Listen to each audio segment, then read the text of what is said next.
한국교회에 이른바 가짜 목사, 짝퉁 목사들이 판을 치고 있는 현실을 개탄한 100주년 기념교회 전담임 이재철 목사의 과거 메시지가 다시금 회자되고 있습니다. 이 목사는 CTS, CBS 등 기독교 방송에서조차 가짜 목사의 가짜 설교가 제대로 된 검증을 거치지 않은 채 전파되고 있다며 말씀에 대한 분별력이 없는 성도들이 가짜 목사의 감언이설에 속아 넘어가서 그들을 추종하고 있다고 일침을 놓았는데요. 그러면서 말씀에 대한 분별력을 갖는데 필요한 훈련의 중요성을 강조했습니다. 다음과 같은 메시지였습니다. 여러분, 2000년 전에 아시아의 7교회 가운데에 주님께서 에베소 교회를 칭찬하신 내용 가운데에 이런 내용이 있습니다. 요한계시록 2장 2절에서 3절을 제가 읽어드리겠습니다. 잘 들어보십시오. 예수님이 지금 칭찬하시는 거예요. 내가 네 행위와 수고와 네 인내를 알고 또 악한 자들을 용납하지 아니한 것과, 그러니까 주님께서 네가 행한 행위, 수고, 내 인내, 악한 것은 어떤 것도 용납하지 않은 거 내 다 안다. 그러면서 그 다음 칭찬 내용이 이렇습니다. 자칭 사도라 하되 아닌 자들을 시험하여 그의 거짓된 것을 내가 드러낸 것과, 2000년 전에 거짓 사도들이 많았습니다. 짝퉁 목사가 많았습니다. 교인들을 위해서 자기를 희생하는 것이 아니라 교인들을 이용해서 자기 배를 불리는 가짜 목사들이 많았습니다. 그 가짜 목사들은 자기 배를 불리기 위해서 진리를 전하는 것이 아니라 마치 아론이 금송아지를 만들어 놓고 하나님이라고 말하듯이 듣기 좋은 얘기만 하는 거예요. 그런데 에베소 교회는 그런 가짜 목사들이 와서 설교를 하면 그들을 시험했습니다. 테스트했습니다. 무엇으로? 하나님의 말씀으로. 네 이 구절을 한번 해석해봐라. 너 왜 그렇게 해석해? 네가 말한 그 개념이 과연 이 성경의 개념하고 맞니? 그 가짜 목사들을 테스트해서 그의 거짓된 것을 내가 드러낸 것을 내가 안다. 그 가짜 목사의 거짓된 것을 세상에 들통나게 한 것, 그거 잘했다. 주님께서 칭찬하신 거예요. 여러분, 2000년 전에 헬라어를 쓰던 그 로마 제국 시대의 사람들에게 있어서 배운다 하는 사람에게는 언어 훈련이 필수적입니다. 어떤 단어를 사용하면 이 단어가 개념이 뭔가 반드시 그 단어에 대한 선 이해를 갖고 대화하고 문장을 읽는 거예요. 그러니까 가짜 목사가 가짜 설교한다. 금방 들통나는 거예요. 여러분, 한국에 왜 이렇게 이단이 많습니까? 여러분들 기독교 TV나 CTS, CBS 한번 틀어보십시오. 그런 기독 방송들이 돈을 받고 틀어주는 목사님들 설교 가운데에 설교가 아닌 설교들이 있습니다. 그런 설교를 믿고 그 교회 다니는 교인들이 있어요. 왜? 이 하나님의 말씀이 무슨 의미인지 이것을 바로 깨달으려는 마음씀과 시간씀이 없기 때문입니다.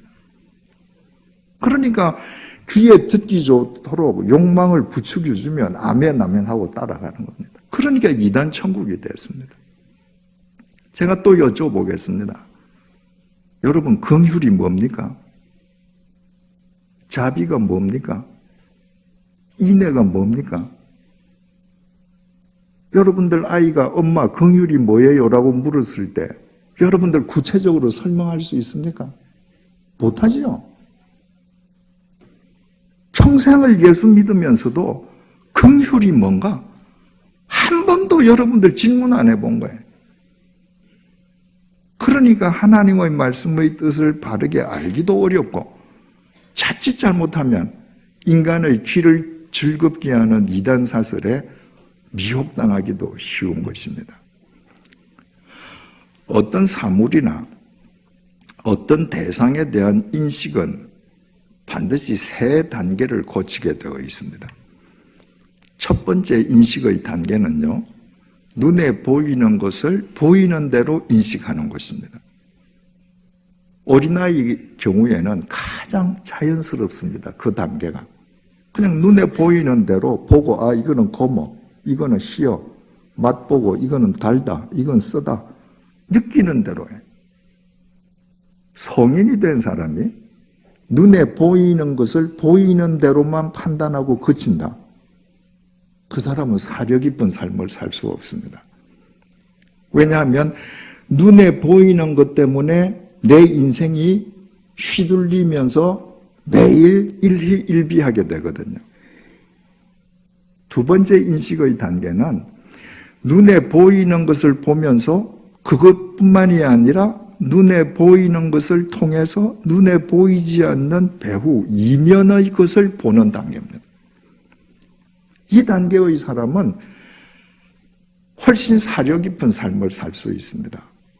그 사람은 밖에 보이는 외양만 보는 것이 아니라 그 외양 속에 감추어진 본질을 꿰뚫어 보는 눈을 가지는 사람이거든요. 근데 그게 마지막 단계가 아닙니다. 세 번째 단계는 눈에 보이는 것을 보는 첫 번째 단계, 그 눈에 보이는 것 너머에 있는 배우의 것을 보는 두 번째 단계를 뛰어넘어서 그것을 통해서 깨달은 것을 자기 삶에 적용시키는 사람입니다. 이 사람이 세월이 흘러갈수록 삶이 바람직한 방향으로 진보하게 되어 있습니다.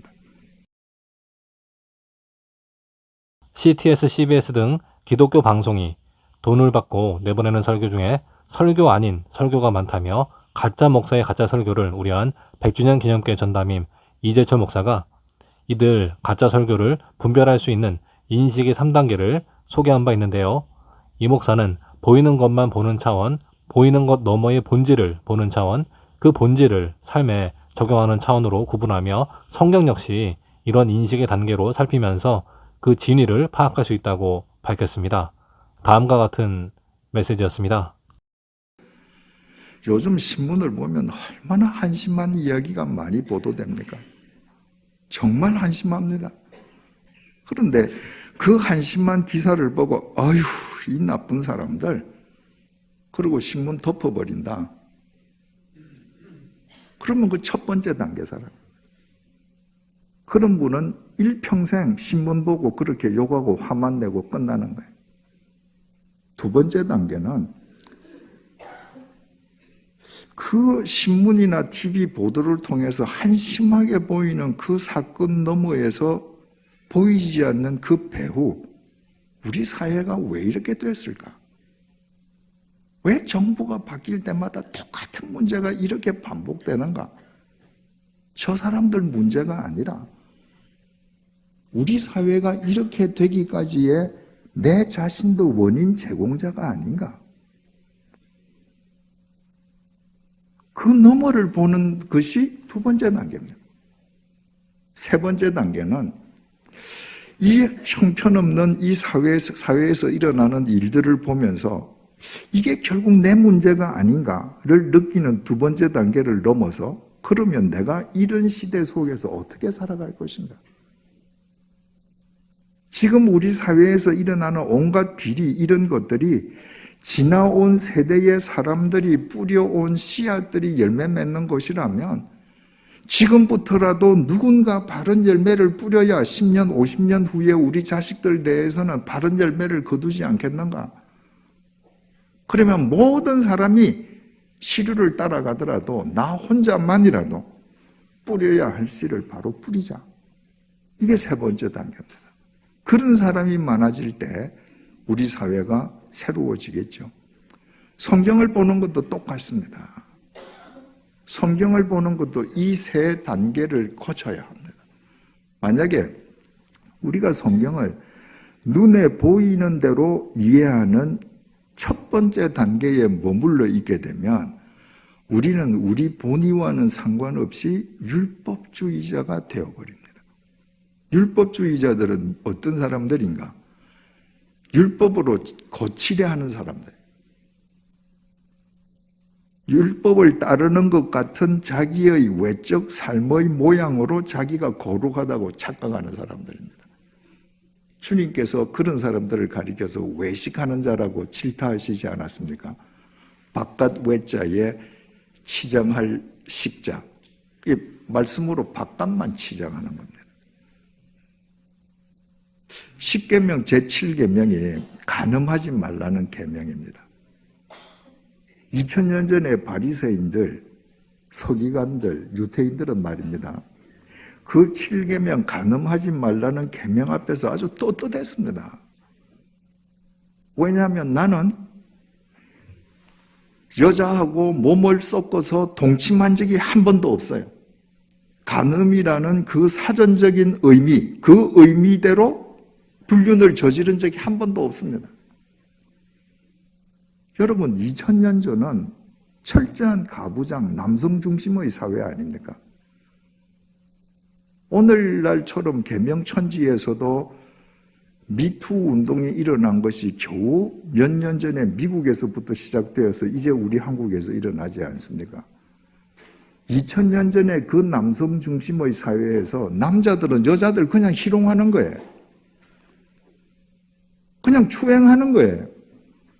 그런데 나는 사전적인 의미, 이 여자하고 몸을 섞고 동침은 안 했어요. 그게 난 간음 안 한 겁니다. 난 떳떳한 거예요. 내가 간음하지 않았기 때문에 나는 거룩하다고 외식하면서 사는 거예요. 그들을 가리켜서 주님께서 이렇게 말씀하셨습니다. 마태복음 5장 27절에서 28절입니다. 또 간음하지 말라 하였다는 것을 너희가 들었으나 나는 너희에게 이르노니 음욕을 품고 여자를 보는 자마다 마음에 이미 간음하였느니라. 예수님께서는 두 번째 단계를 보여주는 거예요. 너희들은 지금 여자 남자가 몸을 썩고 동침하는 그 행위, 눈에 보이는 그것만 보지.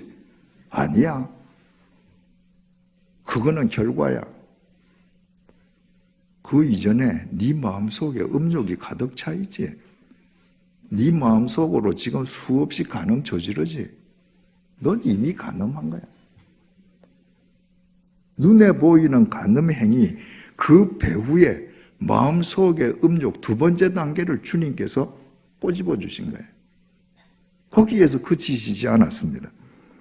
마태복음 5장 29절에서 30절을 들어보십시오. 만일 네 오른 눈이 너로 실족하게 하거든 빼어내버리라.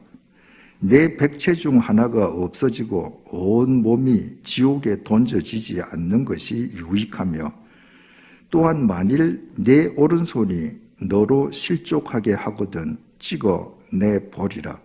내 백체 중 하나가 없어지고 온 몸이 지옥에 던져지지 않는 것이 유익하니라.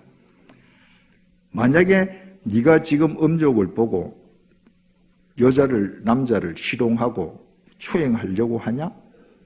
그러면 네 눈 뽑아버리나? 네 팔 팔뚝 찍어버리나?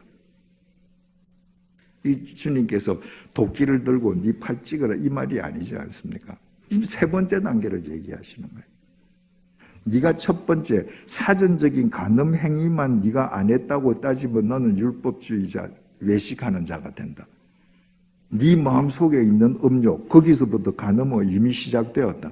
그러므로 네 마음속에 음욕을 품게 하는 주위의 모든 것을 네 스스로 끊어버려라. 네 삶을 성결하고 거룩하게 네가 지키지 않으면 너는 언제든지 죄성을 가진 인간이므로 간음할 수 있다. 세 번째 단계를 보여주신 것입니다. 이처럼 하나님의 말씀도 우리가 보면서 눈에 보이는 말씀, 그 너머에 보이지 않는 그 이 말씀과 연결된 말씀, 그리고 그 말씀을 통해서 나에 대한 적용의 실천, 이 세 단계가 이루어질 때 그 말씀이 우리를 살리고 우리를 거룩하게 하는 생명의 힘이 되는 것입니다.